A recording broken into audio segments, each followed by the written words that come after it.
Boa noite. Hoje eu vou conversar com o Emerson Vendt. Convidamos aí alguns amigos para participar. Já estamos começando a entrar aí, entrou Pablo, Marcelo, Aline, Lobato Veículos.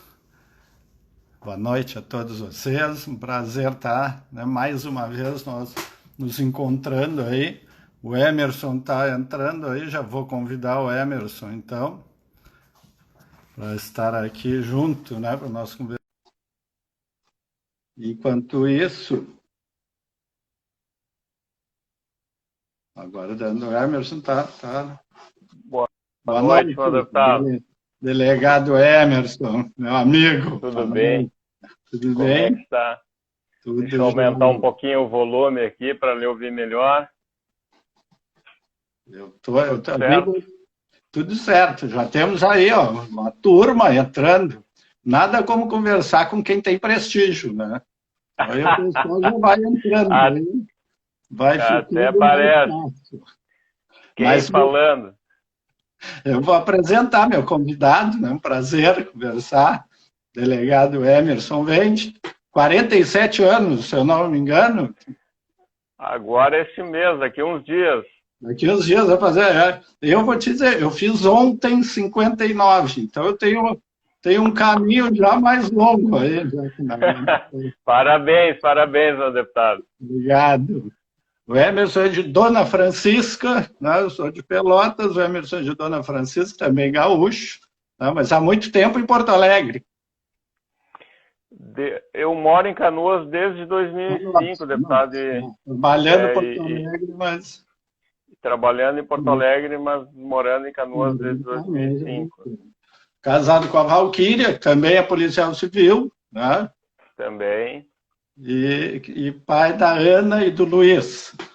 Então, para alguns aqui, os pelotenses podem não conhecer o Emerson, mas tenho certeza que a maioria também conhece pelo longo aí, trajeto já na polícia. O Emerson é graduado em Direito, Ciências Jurídicas e Sociais pela Universidade de Santa Maria, um grande currículo, pós-graduado em Direito pela URI, em Frederico Westphalen, mestre e doutorando em Direito também pela Universidade de La Salle de Canoas, a terra aí hoje, Uhum.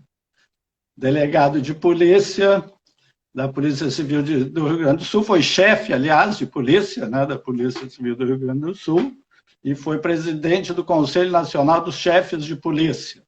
Na polícia ainda Isso. exerceu o cargo de diretor do Gabinete de Inteligência e Assuntos Estratégicos e do Departamento Estadual de Investigações do Narcotráfico. E foi membro Isso aí.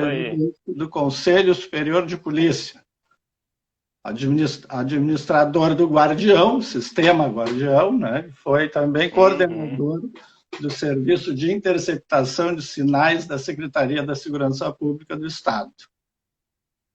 Isso aí. E ainda colaborou na coordenação de inteligência da Secretaria Nacional de Segurança Pública. Depois, né, quando estava agora, nesse último ano aí, trabalhando como diretor do Departamento de Inteligência de Segurança Pública, se afastou do serviço para continuar no serviço público, quem sabe, né? Ele se Quem sabe? afastou aí para pré-candidato a vice-prefeito de Canoas pelo PSDB. É um currículo que, aliás, um pouco do que nos aproximou, né, Emerson, Sim. que nós nos conhecemos, foi por seres da polícia, em razão do meu pai ser um policial, aposentado já há bastante tempo, mas eu ter passado a minha vida toda em contato com a polícia e ter assim, um apreço bem grande, né? Uma intimidade grande também com os policiais. E aí foi um prazer nós nos conhecermos. Aliás, tive o prazer de apresentar meu pai para ti também. Então, Sim, sim, conversei bastante com ele lá no aniversário da prefeita Paula e, e é interessante, né, Viana, como umas pessoas, mesmo aposentadas há bastante tempo, como ele está, ele não perde aquela veia policial, né, aquele, aquele negócio, o que a gente chama de cachaça, né? O fato de vestir a camiseta da polícia. Tal. Isso é muito bom, saber que as pessoas saem mesmo assim, tem orgulho de ter pertencido, né? O pai até hoje é conhecido como policial. Né? Na verdade, o pai acabou como comissário por muito tempo, aliás, como comissário, mas ficou conhecido como Inspetor Viana. Então, até hoje, o nome do pai é Inspetor Viana. Onde passa, e até nas vezes que eu corri, muitas vezes pensavam que era o pai, porque eu também sou Viana, o nome é Viana, eu sou conhecido como Viana. Aliás, o pai depois era Vianinha até. Eu é que fiquei Viana e o pai ficou Vianinha. Mas era o Inspetor Viana e muita gente achava, quando não conhecia ainda, né, quem era o candidato, nas vezes que eu concorri, muitas vezes pensaram que era o pai, e que bom, porque muitos devem ter votado nele. E eu aproveitei. Muito bom isso. Mas, é um prazer mesmo conversar contigo, né? Porque tu tens uma experiência muito grande no combate à criminalidade. Nós vivemos momentos difíceis, né? Em razão aí do grande aumento, na verdade, de criminalidade e dos desafios que a segurança pública tem aí vivido no dia a dia, né? Porque, no próprio teu currículo, aí demonstra que a tua experiência vai desde os crimes cibernéticos ao narcotráfico, passando aí por tanta coisa. E hoje, eu até te pergunto, né, quais são os principais desafios que hoje, né, o sistema, enfim, os órgãos de segurança encontram, né? Quais são os principais desafios de hoje? E como vencer esses desafios? É possível acompanhar aí a velocidade do crescimento da criminalidade e do crime e a audácia também dos criminosos? Bom, deputado, em primeiro lugar, antes de até responder a sua pergunta, gostaria de agradecer o convite. Quando o Marcelo, que é um amigo comum, me contatou perguntando: quer fazer uma live com o deputado? Eu disse, com certeza, né? O Viana é um cara que eu admiro, é um cara que é da base, conhece o chão de fábrica, por assim dizer, é um cara do povo. Me identifico muito contigo, não só pelo fato de teu pai ter sido policial. Então, para mim, eu quero dizer que é uma honra estar fazendo essa live contigo, conversando contigo, né? E poder responder essas perguntas aqui. E antes até de responder as perguntas, gostaria de saudar um monte de gente que está nos acompanhando. Nós temos, inclusive, o delegado Marcelo Arigoni, lá de Santa Maria, fez um excelente trabalho lá, pediu aposentadoria agora, recentemente. Também teria aí um viés político muito forte para seguir, mas ele não quis, ele tocou o caso lá da Boate Kiss, não sei se recorda. E vários outros já se manifestaram aqui também na nossa live e que estão participando aqui. Eu saúdo todos.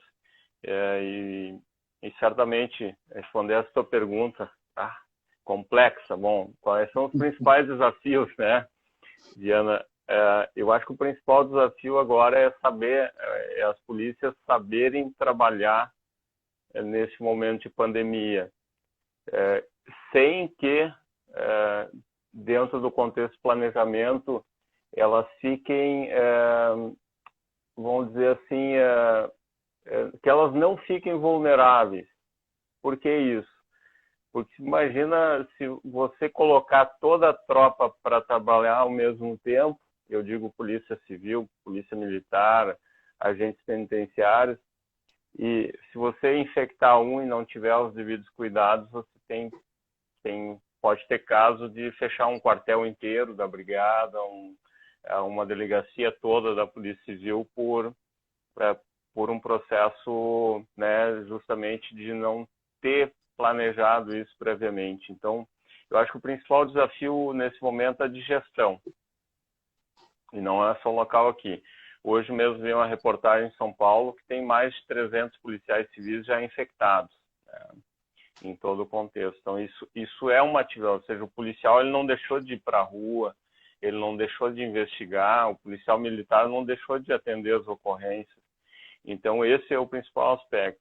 A outra questão é em relação à criminalidade, o que acontece na rua. A gente viu ali, no mês de abril, principalmente, quando foi mais forte a questão da quarentena, houve um decréscimo da maioria dos índices, né? Ou seja, a gente já tinha um decréscimo natural, né? Pelo menos até janeiro, ali em razão da questão das atividades de trabalho, e nós tivemos um decréscimo muito grande em razão da pandemia. De certa forma, a criminalidade também deu uma recuada, né? E em um certo momento vai voltar, e já está voltando, a gente percebe isso, né, nas atuações, inclusive com a questão do crime de homicídio. Alguns tipos de crime, como o crime cibernético e como a violência doméstica, né, eles deram notavelmente uma subida. A gente não tem dados estatísticos totalmente confiáveis em nível de Brasil. Eu não estou dizendo em nível de Estado, mas em nível de Brasil, principalmente em relação aos crimes cibernéticos. Em relação à criminalidade doméstica, a gente tem cada estado com a sua peculiaridade. Eu mesmo, deputado, fiz uma live com uma delegada do Piauí, com uma delegada de São Paulo sobre violência doméstica. Nos dois estados, elas me falaram que não houve, né, um acréscimo em termos de registro de ocorrência. O que houve foi um acréscimo do número de denúncias. Ou seja, era a lógica da pessoa fazer denúncia, mas não poder sair de casa para fazer a ocorrência, ou não poder fazer o registro online, talvez. Então, a gente pode ser que a gente tenha uma demanda reprimida nesse sentido. Então, tem que trabalhar essa questão de gestão, e eu volto a dizer, o principal desafio nesse momento para as forças de segurança, no sentido geral, é a gestão. É a gestão. Um abraço aí, entrou aqui o Olindo, entrou na nossa live. O Olindo é presidente do Concepro aqui em Pelotas. Olha aí, um abraço. Junto na área de segurança, conhecemos há bastante tempo o trabalho, um belo trabalho que ele faz. O secretário Arthur Lemos também, passando por aí. Isso aí, tá boa, a nossa companhia tá boa. Um abraço para o nosso amigo Arthur aí, conhecido de longa data. Tu falavas aí no aumento de crimes contra a violência feminina, na verdade, violência doméstica. Uhum. Eu estou participando agora na Comissão de Segurança e Serviços Públicos. Nós estamos colaborando na campanha Rede de Vizinhos e Vizinhas contra a Violência. E já é importante, visto que, com a pandemia, ficando mais em casa, né, acabou facilitando, aí, aumentando os casos, né? E os casos de feminicídio também, né, têm aumentado os casos de feminicídio nesse período. Isso tudo tem uma relação? Como é que... Sim, na verdade, eu acho que principalmente a quarentena ela pode ter forçado a todos nós a nos reaproximarmos mais, né? Ou seja, isso pode ser bom, dependendo do tipo de relacionamento anterior, e pode ser ruim para um relacionamento que já vinha com alguns problemas, né? E isso acontece muito, ou seja, esse tipo de relacionamento nessa proximidade por um tempo voltar, né, ou ter uma intensificação dos aspectos de violência física ou psicológica mesmo, né?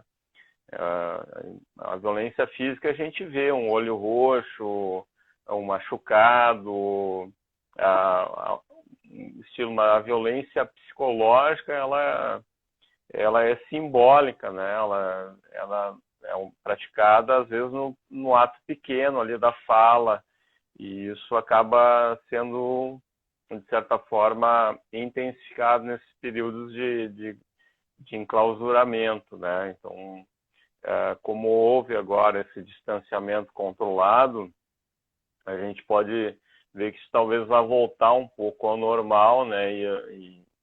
E as relações que não se resolveram nesse período, elas podem acabar tendo a feitura de ocorrências policiais nesse sentido, né? A campanha até é interessante, o mote da campanha é fazer com que a vizinhança denuncie, né? E tem Importante. Vizinha, eu te escuto, eu te protejo, eu denuncio. Interessante também. E daí tentando fazer com que isso, a Assembleia assumiu isso, as redes da Assembleia, enfim, os próprios deputados, e a gente está aumentando para toda, né, a rede que cada um tem para tentar fazer com que isso seja. Inclusive tem um projeto de lei também, agora tramitando na Assembleia, para fazer com que possam fazer denúncias em farmácias, locais de atendimento, que sejam comunicadas à polícia, porque muitas vezes é uma forma da pessoa ter que ir. Esses dias eu ainda vi uma reportagem aqui em Pelotas, que a mulher forçou uma ida à UPA por uma doença do filho, e quando chegando na UPA, então, fez a denúncia para o enfermeiro que providenciou, chamou a polícia e foi preso. Eu acho que isso aí leva a uma outra prática, né, deputado, e uma necessidade que a gente já viu isso em alguns estados, né, a criação de alguns protocolos vinculados por exemplo, a um aplicativo de celular, onde possa ter ali no meio uma espécie de um botão de pânico, né? Então, isso, eu acredito que nesse momento isso tenha de ser reforçado.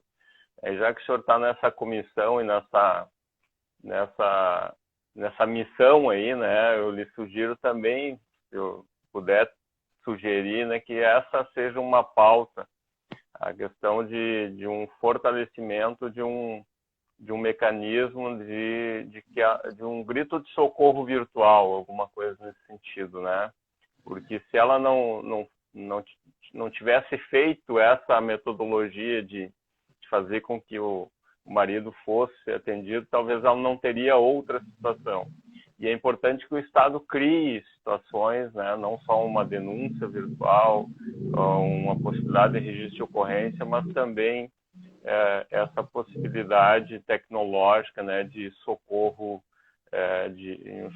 de atenção que esse tipo de violência merece, né? Ou seja, merece o atendimento, merece a resposta do Estado como um todo. Então, acredito que seja uma atitude, né, importante. Isso tem aumentado e a gente tem que criar meios de proteger, na verdade. Outro tema, né, que muito tem se debatido e que também muito tem aumentado são as fake news, né? Cada vez mais isso aí. E os prejuízos que elas trazem são inúmeros, né? Poderia dizer até melhor quais os prejuízos que podem trazer, né? E como combatê-las com eficácia também, isso é interessante. Mas há necessidade ainda de se regulamentar, de se regular, enfim, legislar mais sobre isso? Bom, deputado, talvez seja o assunto que eu mais tenho estudado desde o ano passado, porque até é uma das partes, né, que eu pretendo colocar na minha tese de doutorado, essa questão de como há essa relação entre essa mudança cultural, né, da tecnologia e essa necessidade de que o direito faça um determinado controle. Porque isso é uma necessidade do Estado, uma necessidade muitas vezes instituída por nós, né? A nossa vida é feita de controles. Quando a gente não tem o controle, a gente fica inseguro, não é assim? Então, assim, para o senhor ter uma ideia, até o ano passado, nós tínhamos 29 projetos de lei buscando algum tipo de regulamentação sobre as fake news no Congresso Nacional. Eram 4 no Senado Federal e 25, se não me engano, na Câmara dos Deputados. Eu analisei um por um. Tá? O senhor sabe quantos projetos foram protocolados este ano tratando de fake news no Congresso Nacional? O senhor tem uma ideia? Nenhum. 21. Protocolados. Eu pensei que era protocolados. Não, protocolados. São 21 projetos. São 21 projetos que foram protocolados esse ano só sobre fake news. Nós temos 50 projetos tratando de fake news no Congresso Nacional hoje. E a maioria deles é criminalizando. Só que a gente já tem os crimes contra a honra no Código Penal ou na legislação eleitoral, e a gente já tem a denunciação caluniosa no Código Penal e também no Código Eleitoral a partir de 2019. Então, de certa forma, a gente tem uma proteção. O que eu vejo como mais produtivo, né? Ou seja, uma política de redução de danos? O aspecto preventivo. Nós não temos nenhuma campanha nacional ou estadual, ou seja, encabeçada por governos nesse sentido de redução de fake news, né? Eventualmente existe alguma assembleia, algum site de prefeitura, Câmara de Vereadores que faz lá, coloca no seu site, isso aqui é fake, isso aqui é verdade, isso aqui é fake, é verdade. Que nem o Ministério da Saúde faz agora em relação às notícias relativas à questão da saúde em tempos de pandemia, né?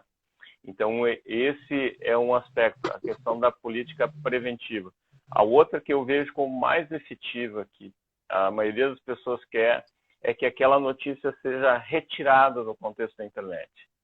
E as previsões que a gente tem, deputado, na nossa legislação, nesse caso, é que somente com ordem judicial. Então, você pode ter entre o fato, a circulação da fake news e até a decisão judicial, pode ter um período de tempo em que o dano não só vai se consolidar, como também vai potencializar em razão da questão da internet. Então, nós precisaríamos ter mecanismos de retirada imediata dessa informação do contexto da internet previsto em lei.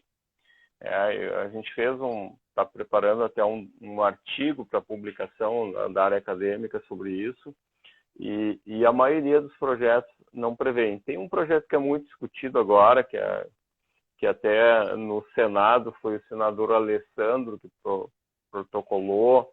Na Câmara dos Deputados, se não me engano, foi a Tabata. Tem um outro deputado junto com ela, mas só recordo dela nesse sentido, que fez o protocolo de um projeto de lei que não prevê a criminalização, mas prevê medidas para, por exemplo, os administradores de aplicações. Aí seria administrador de sites, de Facebook, de redes sociais, etc. e tal, para fazer o controle e a retirada da informação, a preservação daqueles dados. Ou seja, um controle prévio ao controle judicial em relação a isso. Eu vejo isso como mais efetivo do que propriamente um tipo penal lá que diz o Emerson postou uma informação que é fake news. Mas até aquela informação sair do contexto da internet, o que o Emerson postou continua produzindo efeitos. E às vezes o que as pessoas querem é que aquela informação pare de produzir efeitos. Sim, que tenha a responsabilização do Emerson, mas que aquilo pare de produzir os efeitos danosos, né? Então é importante ter, pelo menos tentei aqui dar o meu posicionamento em relação a isso. Eu sei que todos esperam que o delegado diz, não, vão ter que botar mais crime, botar mais pena nesse negócio, botar os caras em cana, etc. e tal. Mas às vezes não resolve o problema, né? E ainda mais que esses crimes, deputados, eles têm pena pequena. Dificilmente isso vai levar alguém para a cadeia, né? Então temos que realmente cuidar disso, né? Tá entrando aí, conhece Felipe Martini? Pois é, o Felipe aqui. O Felipe entrou aqui, deu um alô e está lhe saudando aqui, grande deputado Viana, parceiro dos gaúchos da Zona Sul. E aí também mandou uma saudação para mim. Amizades é uma grande coisa da vida e conquistar amigos, né? Então aí, Felipe, verdade. Um abraço, Felipe, também. Um abraço. Pré-candidato a prefeito de Canoas. Aí, falando da FII, vai para a internet, né? Sim. Ainda dá para falar em privacidade na internet nos dias de hoje?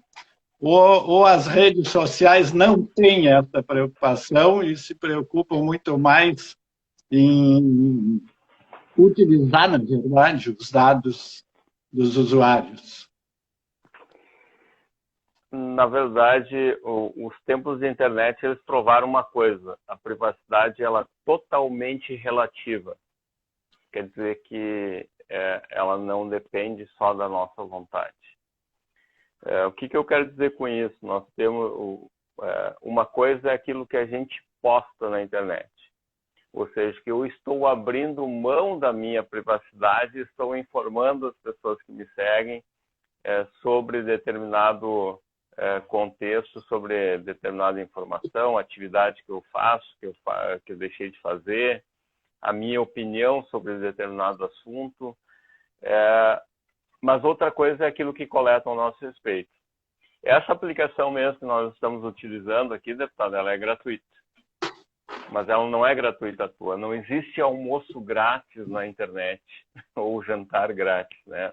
Ou seja, ela coleta informações a nosso respeito, como nós nos comportamos, o que nós postamos, e no caso o Instagram, ele tem uma peculiaridade de a gente tratar com fotos, principalmente, e vídeos. Então, ele trata de imagens, ele sabe o que a gente está comendo, onde a gente está viajando, né, com quem que a gente está, ou seja, isso é uma lógica do Instagram. Então, nós, nesse sentido, mesmo a gente postando, em cima dessa postagem vem a coleta de dados, muito para fins comerciais, é claro.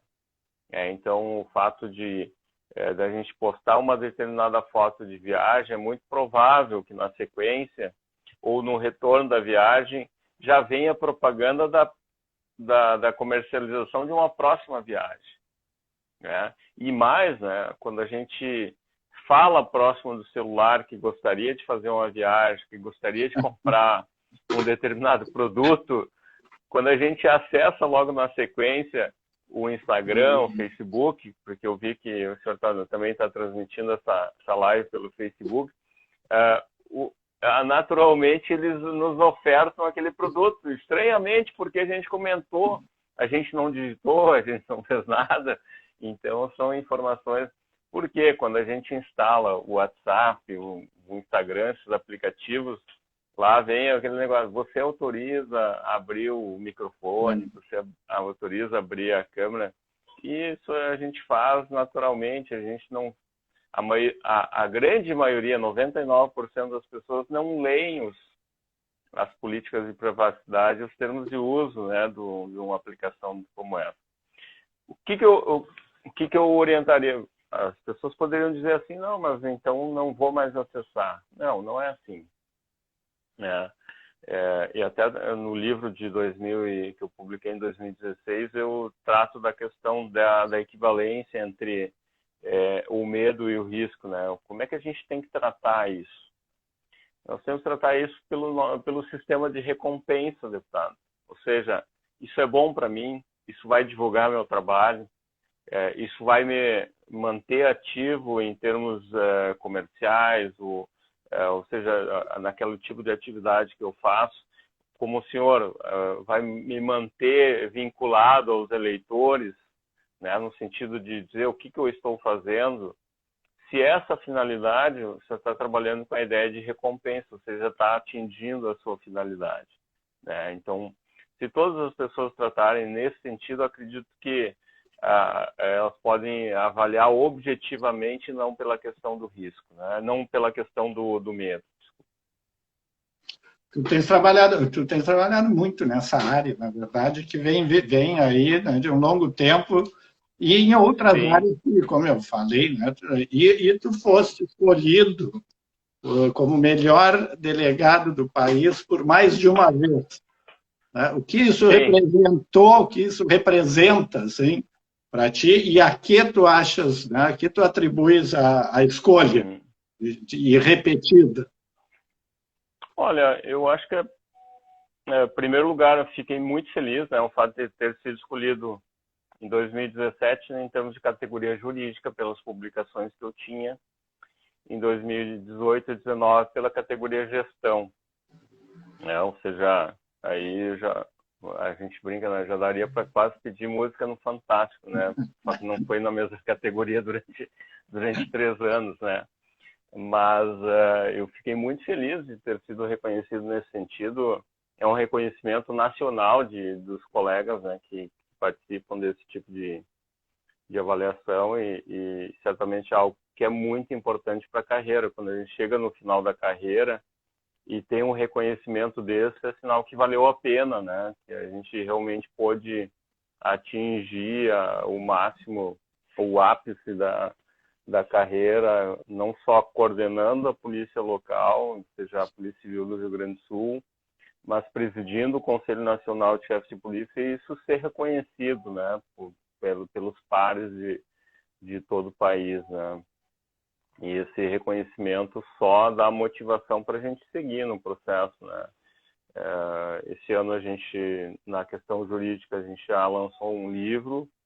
A ideia é que eu mesmo, nesse processo político aí, já tenho um outro livro que está pronto, já está em avaliação em algumas editoras, a gente lance um outro livro ainda no decorrer deste ano. Então, academicamente está tudo encaminhado.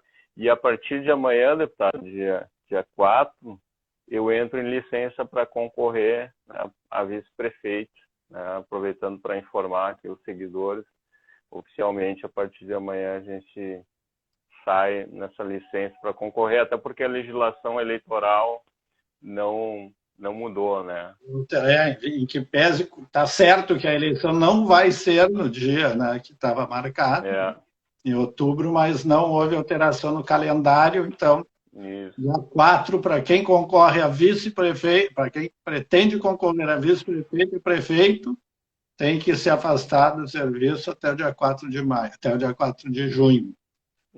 Pois é, isso, eu ia chegar nesse tema. Entrou aí o Ricardo Amaral também, Fernando Moraes.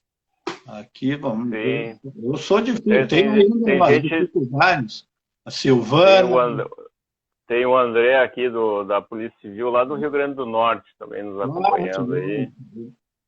O Felipe Martineto, TT. Marco Eugênio, Silvana. Um monte de gente aqui nos acompanhando.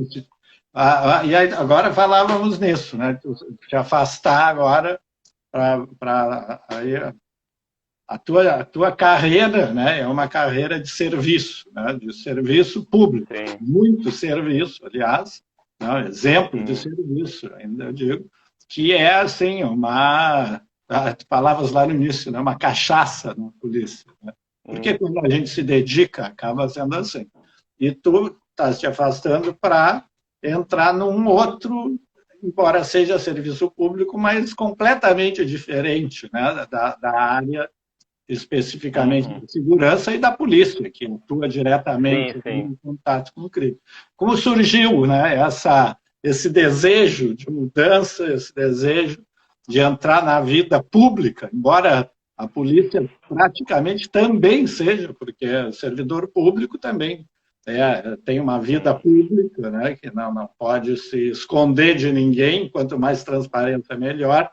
Mas o que te levou, né, a esse desejo de concorrer como pré-candidato a vice-prefeito, né, numa chapa com o Felipe Martini, pré-candidato a prefeito de Canoas? Bom, deputado, que nem diz o governador Dória, excelente pergunta. Eu, na verdade, assim, eu não tinha essa intenção, né? Até janeiro eu não tinha essa intenção. Eu já tinha conversado com o Dr. Ranolfo, que é nosso vice-governador, que foi meu colega de turma como delegado, em outubro do ano passado, que eu gostaria de sair da atividade, né, da coordenação da inteligência na secretaria a partir de janeiro, para poder dar uma respirada. Eu já vinha há muito tempo num ritmo muito forte, muito pesado, né? Isso eu precisaria também cuidar um pouquinho de mim, assim, dar uma refreada nesse processo, né? O próprio departamento de inteligência foi uma forma de diminuir o ritmo, né? Porque a chefia de polícia tem um ritmo muito, muito elevado. Na época, em 2018, quando foram as eleições para deputado e para governador, eu recebi convite para integrar partidos e para concorrer a deputado. Simplesmente me convidavam para concorrer a deputado, eu não dava espaço. Eu disse, não é minha praia, né? Ou seja, eu gosto de execução, eu gosto de poder saber que um trabalho que eu vou iniciar agora vai ser entregue logo em seguida, uma operação policial, um projeto dentro da polícia, etc. e tal. Ou seja, você trabalha com um tempo específico, né? E a lógica, assim, de trabalhar no legislativo, né, me candidatar, me sujeitar à questão eleitoral me assustava e também me deixava muito ansioso, porque eu não sabia, será que eu vou, né, vou me dar bem nisso, né? Porque eu sou muito objetivo, né? Eu gosto das coisas muito rápido, assim. E aí, em janeiro, eu já tinha programado a saída com o Ranolfo da Secretaria de Segurança. E quando eu estava na última semana ali, antes de pegar o ofício para me apresentar, o Felipe me chamou para conversar. Disse, porque o Felipe já vinha me convidando no ano passado para coordenar a campanha na área de segurança. Não, quero que tu campanha, por exemplo, na campanha. Eu disse, não, Felipe, pode contar comigo. Eu posso te ajudar, isso é tranquilo para mim. E aí ele me chamou para conversar, né, me ofereceu não sei se ele está acompanhando aqui ainda, mas me ofereceu um chopp, né, para a gente conversar. E aí me convidou, então, quero que você seja meu vice-prefeito. O projeto é esse, assim, assado, ou seja, me delineou um projeto, e eu me interessei pelo projeto, né, porque ele me falou muitas coisas daquilo que eu também, ó, aí Felipe, ó, me falou muitas coisas daquilo que eu me interessava e que é o meu tipo de conduta, ou seja, de trabalhar para poder entregar, né? Ou seja, de poder produzir alguma coisa que dê resultado para alguém. Quando você planeja uma operação policial, a gente sabe que o resultado final vai beneficiar alguém, vai trazer segurança para um determinado conjunto de pessoas, talvez um conjunto geral da população do Estado. Mas quando ele me ofertou o projeto, eu me interessei e eu disse, não, eu, claro, pedi um dia para pensar, conversei com a família e tal, mas abracei junto com ele essa ideia justamente porque eu acho que é algo que a gente pode realmente trabalhar, né, por Canoas e para Canoas, né, para o cidadão de Canoas, de poder ofertar entregas efetivas, de combater a corrupção, né, de fazer uma auditoria fina nas contas públicas de Canoas, daquilo que foi realizado até agora. Nós tivemos recentemente uma divulgação pela Zero Hora de um mau uso de dinheiro público na época de pandemia agora, na questão dos hospitais de campanha. Isso é lamentável, que o gestor público tenha esse tipo de atitude num período em que toda a população, não só, ou seja, de Canoas, mas de todo o Brasil está precisando, ou seja, de pensar no seu próprio umbigo e não pensar nos outros. Na polícia, tu tivesse uma experiência grande em várias áreas, inclusive na administrativa, porque, né, chefiasse toda a polícia do Rio Grande do Sul. Como também tens a experiência acadêmica, né, tens a experiência de pesquisa, enfim, uma gama de experiências. Como é que tu achas que ter sido chefe de polícia, na área acadêmica, professor, enfim, como isso tudo pode ajudar na gestão pública? Eu já falei isso em algum momento, não sei se foi público ou não, mas eu falei isso para alguém. O fato de eu ter feito um mestrado na área de Direito e Sociologia me ajudou muito na época da chefia, né? Ou seja, me ajudou a compreender esse processo de como a sociedade, né, se comporta, de como o direito pode ajustar, de como a parte de gestão pública pode interagir nesse contexto, e muitas das decisões, ou até mesmo das respostas, muitas vezes, né, até em entrevistas, elas já tinham esse embasamento também teórico, né? Ou seja, eu utilizei muito o que eu aprendi na teoria na prática. E agora, fazendo doutorado, eu reforço isso, né? Eu reforço esse conhecimento, a gente lê outros autores, sente, né, que pode realmente utilizar esse conhecimento teórico, essa discussão crítica que é a academia, dentro do serviço público, principalmente. Porque uma coisa é você estar dentro do sistema, Viana, outra coisa é você olhar de fora, né? Ou seja, quando você está dentro do sistema, muitas vezes você não enxerga aquilo que é importante. Então, isso eu dizia na polícia, dentro de reunião de gestores. De vez em quando você tem que sair da caixinha. Se você não sair da caixinha, vocês vão sempre pensar dentro da caixa, dentro do seu mundo, dentro do seu departamento, dentro da sua delegacia regional ou dentro da sua delegacia. Você tem que sair desse contexto e fazer uma análise, muitas vezes, de fora. É um trabalho difícil de fazer para quem está dentro do sistema, mas ele é extremamente importante de ser feito, né? De fazer essa autoanálise crítica, de saber ouvir as pessoas, né? De fazer parte desse processo democrático, no sentido justamente de que, ouvindo pessoas, mesmo que você não tome a decisão no sentido que elas querem, mas elas pelo menos são ouvidas, né? E em algum momento elas vão ser atendidas, ou aquilo que você está decidindo, mesmo que não seja literalmente o que elas pediram, vai ser no sentido, né, de auxiliá-las. E eu acho que esse é um dos grandes objetivos, né, do administrador público, é auxiliar quem lhe sustenta, quem lhe paga, né? Até complementando a resposta, uma coisa que eu mencionei, né, tanto para o deputado Vesp e para o Felipe Martins, assim, eu não preciso da política. Na verdade, entrando, eu tenho mais a perder do que a ganhar, né? Então, se eu entro nesse sentido, é porque eu entro com vontade de realmente fazer alguma coisa, de fazer alguma coisa por quem merece, né?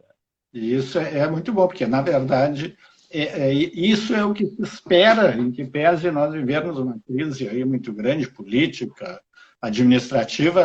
Eu sempre digo que nós vemos muito mais uma crise de valores, porque os valores vão se corrompendo e daí, né, acaba corrompendo qualquer coisa. E o que precisa a política justamente é de pessoas competentes, capacitadas, mas, acima de tudo, de homens bons e mulheres boas, se dizer hoje, né? Porque, mas de homens bons, que na origem, aliás, da política, os homens bons é que assumiam, né, os cargos de administração, né, das cidades, enfim. E isso nós precisamos com capacidade, com competência, com vontade de fazer isso que eu disse, porque a política não deixa de ser uma forma de caridade. Aliás, é uma das maiores formas de caridade, porque é fazer para o outro, né, sem se preocupar consigo mesmo, na verdade. Saindo de uma... Não que seja confortável a tua atividade, muito pelo contrário, né? Mas do conforto, entre aspas, de já um cargo estabelecido, uma atividade estabelecida, que tu conheces praticamente tudo, né? Mas precisamos de pessoas que se desacomodem mesmo para entrar na política. E é isso é que faz com que nós tenhamos esperança também de se mudar os valores que tem aí ao longo dos tempos, né, se manifestado, lamentavelmente, na política. É muito bom que tu venhas e que outros, né, que se chamem outras pessoas também que pensem assim e se dispor. Eu falei lá no início, né, que nós já nos conhecíamos há algum tempo, mas nós nos conhecemos mesmo, foi lá em 2017, quando eu era presidente da Câmara, eu estou em Pelotas hoje. quando eu era presidente da Câmara, aqui em Pelotas, e que tive o prazer, foi através do Marcelo, né, que nos apresentou, colegas lá. O Marcelo era meu assessor na Câmara de Vereadores, e tu viesse participar de uma atividade que a Câmara de Vereadores propôs junto à Feira do Livro. Foi a primeira vez, aliás, primeira vez que a Câmara foi para a rua, assim, né? Nós, naquele ano, fomos para a exposição, para a Expofeira, que é um grande evento, fomos para a Pena Doce, que também é um grande evento em Pelotas, e fomos para a Feira do Livro. E na Feira do Livro, uma promoção, um evento cultural, tu viesse nos falar, aliás, tu viesse, a tua esposa também veio e também deu uma outra, mas tu viesse nos falasse sobre o controle ou descontrole da violência e da cidadania. Se hoje, né, tu fosse convidado a falar novamente sobre isso, depois desse ambiente que nós vivemos aí, né, dessa situação toda em que atuações da polícia têm sido, né, muito faladas, lá, tanto nos Estados Unidos quanto no Brasil, enfim, o mundo tem sido questionado. O que tu diria sobre isso? Descontrole da violência e cidadania. Bom, deputado Viana, a gente tem que compreender os dois momentos, são momentos diferentes. Né? Aquele momento, 2017, né? Talvez a gente estivesse assim saindo do auge da criminalidade no Estado.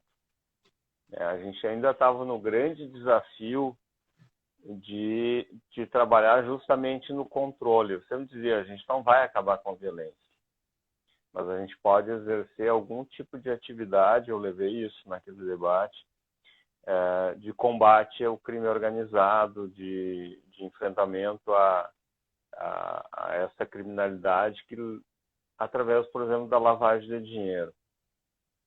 E eu demonstrei isso, né, quando eu assumi para a polícia em reunião de diretores, depois a gente começou a levar isso também para público.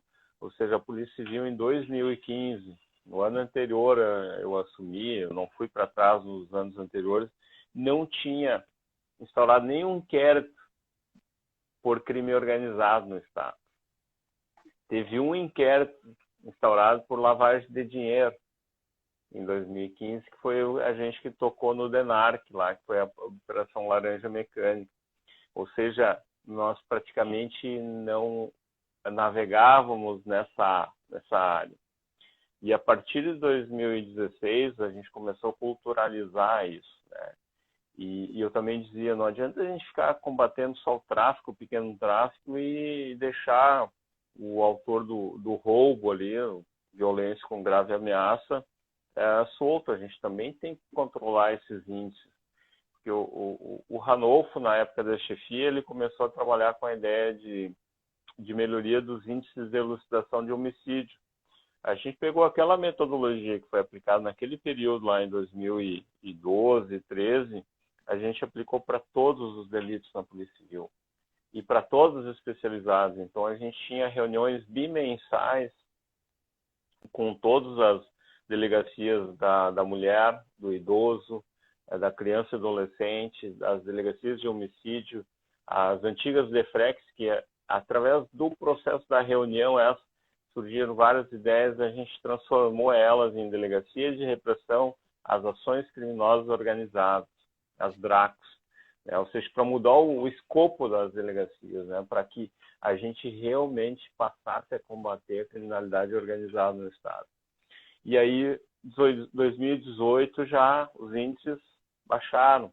É claro que nós tivemos também, no início de 2017, a remessa por atuação da Polícia Civil de 2 grandes criminosos para o sistema prisional federal. Isso deu aso para que a Secretaria de Segurança também pudesse fazer o encaminhamento de uma outra solução, que foi a Operação Pulso Firme. A Operação Pulso Firme em julho de 2017. Foi uma grande operação, foram 27, se não me engano, presos perigosos para o sistema prisional federal. Agora, este ano, foi uma repetição daquilo que foi feito. Eu trabalhei nisso ano passado na inteligência, levantando esses dados. Esse ano foi um número menor, né, de presos. mas foi também um processo decorrente daquela atividade lá, de um procedimento que deu certo. Então, nós passamos, se a gente pegar, por exemplo, 2017, 2018, foram mais de 190 milhões de reais apreendidos em bens e valores em termos de lavagem de dinheiro na Polícia Civil. O senhor tem ideia de qual é o custeio anual da Polícia Civil? Não tenho. Se não me engano, no último ano de administração foi em torno de 112 milhões. Então, assim, ou seja, se a gente pegar a lei de lavagem de dinheiro, a gente pode reverter isso, né, para a área de segurança pública e trabalhar esse aspecto, ou seja, um processo de retroalimentação do combate, do enfrentamento ao crime. E não deixar que o criminoso esteja sempre na frente, como foi a primeira pergunta lá. E aí, respondendo até uma pergunta aqui que tem da Ana Cláudia, dizendo que o município de Canoas tem um histórico muito particular de êxito no âmbito da segurança pública. Essa pré-candidatura tem alguma relação com essa circunstância?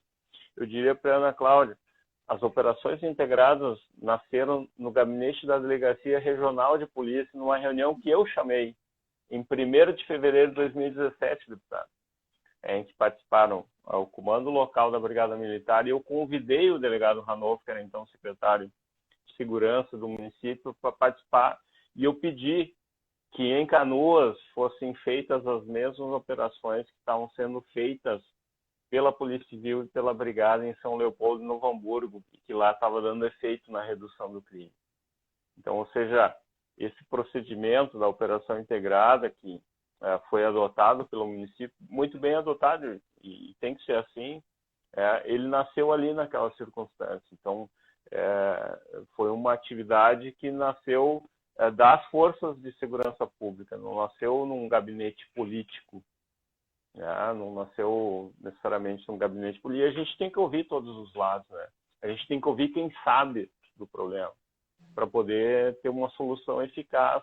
E foi nesse sentido que surgiu justamente a questão das operações integradas de segurança pública.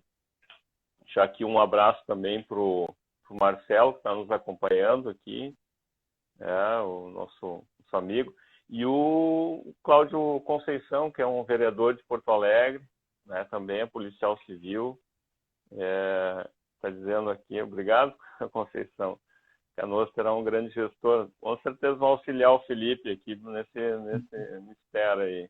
A gente está auxiliando o Felipe a montar o programa de governo, e o principal referencial não tem como ser outro, né? A gente está usando Pelotas, está usando Curitiba, está vendo aí um bom exemplo também de Novo Hamburgo, né? Sobre a coordenação do Felipe, vamos conversar também com o prefeito Marquesano nesse sentido, ver o que dá para aproveitar na área de saúde. Tem que se aproveitar o que está dando certo, né? Aliás, a segurança pública, a área de gestão integrada, né, GGI, Pelotas, tem funcionado muito bem e vinha aí diminuindo os índices de criminalidade de um modo... Eu chamo aquele projeto de 4P, Pacto Pelotas pela Paz. Essa é importante.